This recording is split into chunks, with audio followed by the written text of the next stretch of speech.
हाँ तो देखो अपनी आज ये फोर्थ क्लास है, चैप्टर फर्स्ट चल रहा है अपने दोष धातु मलादि, ये कंप्लीट हो गया। ठीक है, उसके बाद में अपन ने क्या किया था, पंचमहाभूत किया था। पंचमहाभूत कंप्लीट कर लिया अपन ने। अब करेंगे अपन लोक पुरुष साम्य, ये भी अपन ने कर लिया था। ठीक है, अब करेंगे त्रिदोष त्रिगुण पंचमहाभूत संबंध। देखो पंचमहाभूत अपन डिटेल में स्टडी कर लिया, त्रिदोष अपन ने डिटेल में मतलब जान लिया त्रिदोष क्या है, मतलब त्रिगुण। अब त्रिगुण क्या है, त्रिगुण मैंने बताया था पंचमहाभूतों की उत्पत्ति में कौन कौन से, सत्व, रज, तम। मैंने बताया था अहंकार के बाद में तीन गुणों की उत्पत्ति होती है, सत्व, रज और तम, ये तीन गुण है। तो इनमें जो संबंध है मतलब क्या कनेक्टिविटी है वो अपन आज स्टडी करेंगे। म्यूचुअल रिलेशन बिटवीन त्रिदोष त्रिगुण एंड पंचमहाभूत। तो त्रिदोष और पंचमहाभूत में संबंध देखो कि भाई जो वात त्रिदोष कौन कौन से हैं, वात पित्त कफ आपको पता है भाई। त्रिदोष और पंचमहाभूत कौन कौन से हैं, आकाश वायु अग्नि जल पृथ्वी। तो कौन सा दोष कौन से महाभूत की डोमिनेंसी से बना है, तो सिंपल सी बात है वात दोष। तो वात दोष में देखो वायु महाभूत तो आएगा ही, तो वायु। अब आकाश महाभूत हो रहा है, आकाश महाभूत क्यों है, क्योंकि वायु हल्की होती है, तो आकाश भी तो हल्का होता है। अपन ने कल गुण गुण पढ़े थे ना, आकाश के कर्म पढ़े थे, तो लघुता, तो लघु, तो वायु और आकाश क्या है, वात। पित्त, पित्त यानी क्या होता है, उष्णता एनर्जी, मैंने बताई थी आपको, पित्त यानी उष्णता एनर्जी होती है। तो अग्नि महाभूत यही तो काम करती है, उष्णता या एनर्जी, पाक पकाने का काम। पकाने का काम कौन करता है, अग्नि महाभूत। जो भी पाक गुण है वो कौन है, अग्नि महाभूत है। तो फिर पित्त में कौन सा आएगा, अग्नि महाभूत। रटने की जरूरत नहीं है, समझने की जरूरत है। मैंने जब बताया कि वात क्या होती है, वात दोष हल्का, वायु गति, तो वायु तो आएगा ही साथ में क्योंकि वायु है ना। और लेकिन आकाश क्यों आया, क्योंकि हल्की लघु चंचल, तो आकाश महाभूत मतलब खाली स्थान भी तो है। वायु जितनी खाली होगी उतनी तो हल्की होगी, तो आकाश महाभूत। अग्नि आ ही जाएगा पित्त में। अब बचा कफ। अब कफ में दो महाभूत, कफ यानी क्या होता है, गीलापन। कफ यानी श्लेष्मा ही तो होता है, मतलब बॉडी में जितना भी फ्लूइड है वो क्या है, कफ है। तो मतलब जल महाभूत तो आएगा ही, लिक्विड जहाँ आएगा, मतलब कफ में लिक्विडिटी है तो जल महाभूत आ जाएगा। अब पृथ्वी क्यों है, क्योंकि अब जल है, श्लेष्मा भारी होता है ना, गाढ़ा होता है ना, तो खटिन उत्पन्न करने वाला किस महाभूत से होता है, पृथ्वी। तो कफ महाभूत में जल और पृथ्वी महाभूत आएंगे। तो इस तरीके से याद करना है, रटना नहीं है ऐसे कि वात में वायु और आकाश होता है, पित्त में अग्नि महाभूत होता है, कफ में जल और पृथ्वी महाभूत है, दिन में 10 बार लिखो 10 बार याद करो, ऐसे रटना नहीं है, इनको समझना है। मैं पहले चैप्टर में इसीलिए टाइम लगा रहा हूँ ताकि आपका बेसिक फंडामेंटल क्लियर हो जाए। तो ये है त्रिदोष और पंच महाभूत में संबंध। तो वायु महाभूत किस किस से बना है, वायु और आकाश से, पित्त अग्नि महाभूत से, और कफ जल एवं पृथ्वी महाभूत से। क्लियर, आगे बढ़ते हैं। अब है त्रिगुण और त्रिदोष में संबंध। अपन ने अभी क्या किया था, त्रिदोष और पंच महाभूत में संबंध किया था। अब करेंगे त्रिगुण और त्रिदोष। तो त्रिगुण कौन कौन से हैं, सत्व रज तम। कोई भी आपको से पूछे कि तीन महागुणों के नाम लिखो, तो आपको लिखना है सत्व रज तम। तीन गुणों के नाम लिखो, सत्व रज तम, एक ही आंसर है। त्रिदोष कौन से हैं, वात पित्त कफ। इसी तरीके से इनमें संबंध, मतलब भाई त्रिदोष तो है वात पित्त कफ। अब त्रिगुण मतलब वात में कौन सा गुण पाया जाता है, पित्त में कौन सा गुण पाया जाता है, और कफ में कौन सा गुण पाया जाता है। अब समझना, इसको भी रटना नहीं है, समझना है। अपन हमेशा ही त्रिदोष के साथ ही क्यों कर रहे हैं, क्योंकि हमेशा चिकित्सा अपन त्रिदोष की ही करते हैं। ठीक है, क्योंकि बॉडी में मुख्यतः त्रिदोष की चिकित्सा की जाती है। तो अपन इनको रिलेशन कर रहे हैं कि किस लक्षणों के आधार पर, किस गुणों के आधार पर चिकित्सा किसकी करनी है, इसकी। तो वात दोष, रज, रज यानी क्या होता है, रे आ रहा है, राजसिक, राजसिक ठाट बाट। कोई व्यक्ति होता है ना जो मतलब राजाओं की तरह रहता है, घर में कुछ भी नहीं हो लेकिन उसकी सोच ऐसी रहती है, या मतलब ऐसे करता है जैसे बड़ा ज्ञानी आदमी हो, बहुत ज़्यादा उसको नॉलेज हो, कुछ भी नॉलेज नहीं होती लेकिन उसको अहंकार होता है, मतलब राजसिक ठाट बाट। आप ऐसे बोल सकते हो, रज गुण को आप ऐसे समझ सकते हो, राजसिक ठाट बाट वाला। पित्त, पित्त क्या होता है, को मतलब एक तो एक राजकुमार की तरह होता है। पित्त वाला व्यक्ति क्या होता है, राजकुमार की तरह होता है। राजकुमार एकदम सुंदर सा होता है, ठीक है, सौम्य भी होता है, अच्छा भी होता है, दिखने में रूपवान होता है। तो पित्त और रज, क्योंकि राजा के गुण तो आएंगे, राजकुमार है। और सत्व, सत्व इसलिए क्योंकि वो सौम्य, मतलब एक तरीके से वीर पुरुष भी होता है, और मतलब जनता की भलाई करने वाला होता है, इसलिए सत्व और रज, इसमें दो गुण आएंगे, सत्व और। क्योंकि पित्त प्रकृति वाला, आप ध्यान देखना कि पित्त प्रकृति वाला व्यक्ति क्या होता है, एक तरीके से सौम्य होता है, एक तरीके से सुंदर होता है। पित्त प्रकृति वाला हमेशा सुंदर होता है। तो मैंने बताया कि इस एग्जाम्पल के हिसाब से समझा रहा हूँ ताकि आपको याद हो सके। मैंने यहाँ पे बताया रजन, राजसिक ठाट बाट, वात दोष। ठीक है, पित्त, पित्त में क्या हो जाता है, सत्व और रज। अब कफ, कफ में कौन कौन सा संबंध पाया जाता है, तम। तम यानी क्या होता है, अंधकार, अंधेरा। जिस व्यक्ति को कफ, कफ क्या होता है, श्लेष्मा। किसी ने ज्यादा खाना खा लिया, श्लेष्मा ज्यादा बढ़ गया, नींद आ रही है, ठीक है, नींद आने का मतलब क्या, अंधकार में चला गया, बेहोश हो गया एक तरीके से। तो कफ वाला मतलब कफ में किसकी समानता है, तम गुण से समानता है। जैसे कि कोई व्यक्ति ज़्यादा मोटा है, उसमें क्या होता है, मोटेपन वाले व्यक्ति में क्या होता है, कफ बहुत ज़्यादा बढ़ा हुआ होता है, तो उनमें स्रोतस अवरोध होता है, नींद आती है उसको, एक तरीके से वो तम में चला जाता है। मतलब नींद मोटे व्यक्ति को ज़्यादा नींद आती है जिसमें कफ ज़्यादा बढ़ा हुआ हो, जैसे अपन ने दही खा लिया, छाछ पी ली, ठीक है, तो उससे क्या हो जाएगा, कफ बढ़ जाएगा। आपको दिन में आप सो लिए, कफ बढ़ गया, तो अंधकार में जैसा होता है मतलब तम, तो त्रिगुण में क्या जाएगा, तम। तो ये आपको याद रखना है। तो त्रिदोष कौन से, वात पित्त कफ, और त्रिगुण में वात में रज है, पित्त में सत्व और रज है, और कफ में तम है। ठीक है, ये आपको बस ऐसे याद रखना है, जैसे मैंने एग्जांपल से समझाया ना, वैसे रटने की कोशिश करो तो रट लेना, नहीं तो ऐसे एग्जांपल के हिसाब से समझोगे तो एग्जांपल के हिसाब से समझना। अब करो पंच महाभूत और त्रिगुण में संबंध।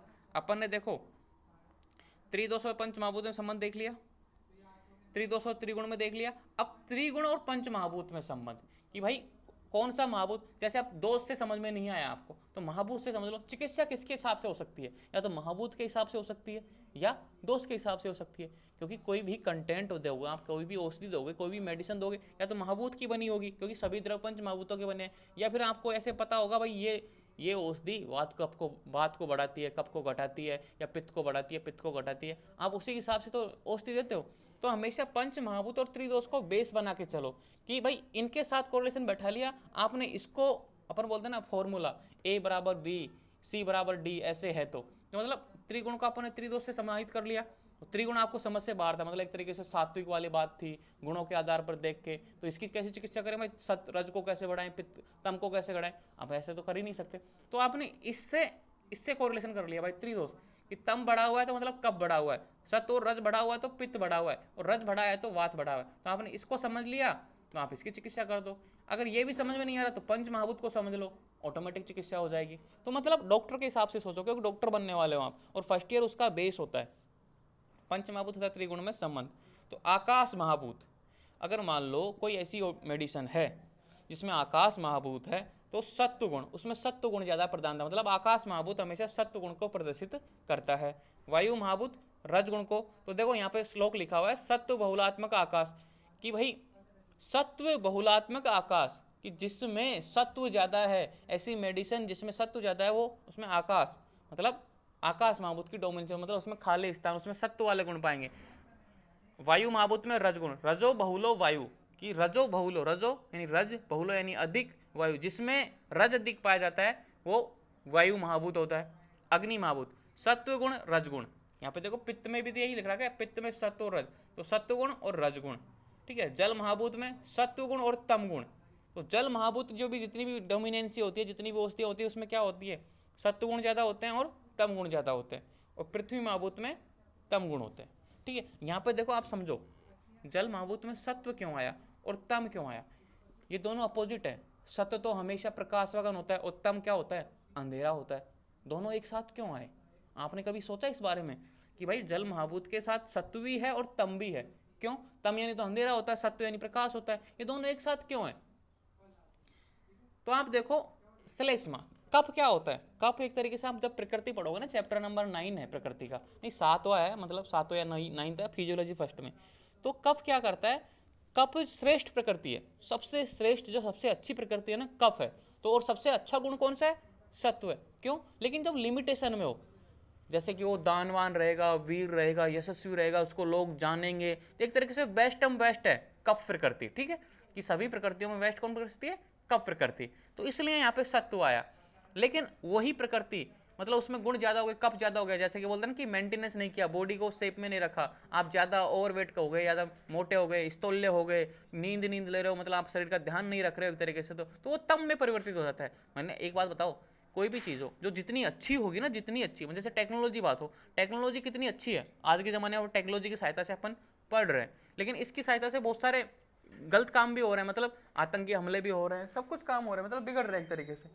तो ये बात ध्यान रखने की है कि नहीं है, कि सत्व गुण और तम गुण, मतलब जितना जो अच्छा होगा वो उतना बुरा भी बन सकता है। इसी तरीके से जल महाभूत है, जितना अच्छा भी है ना, अगर आपने इसकी केयर नहीं की तो एक तरीके से तम भी बन जाएगा। तो सत्व और तम दोनों इसमें पाए जाते हैं, और पृथ्वी महाभूत में तम गुण पाया जाता है। इस तरीके से पंच महाभूत और त्रिगुणों में संबंध। अब नीचे देखो, आकाश में प्रकाशत्व गुण होने के कारण सत्व गुण की अधिकता होती है। अब आकाश यहाँ पे लिखा है भाई, आकाश में प्रकाशत्व गुण होने के कारण सत्व गुण की अधिकता होती है, क्योंकि आकाश महाभूत के गुण देखो आपने, शब्द इंद्रिय, श्रोतेंद्रिय, ठीक है, अप्रतिघात, जिसमें खालीपन पाया जाता है, एक तरीके से खाली स्थान। अब खाली स्थान पर होता है एकदम चमकवान, मतलब जैसे अब सूरज आ रहा है अपने, तो खाली स्थान तभी तो चमक आ रही है, बीच में पर्दा डाल दो, आएगा ही नहीं प्रकाश। आप दीवार बना दो, प्रकाश ही नहीं आएगा। तो आकाश में प्रकाश तो होने गुण होने के कारण सत्वगुण की अधिकता होती है।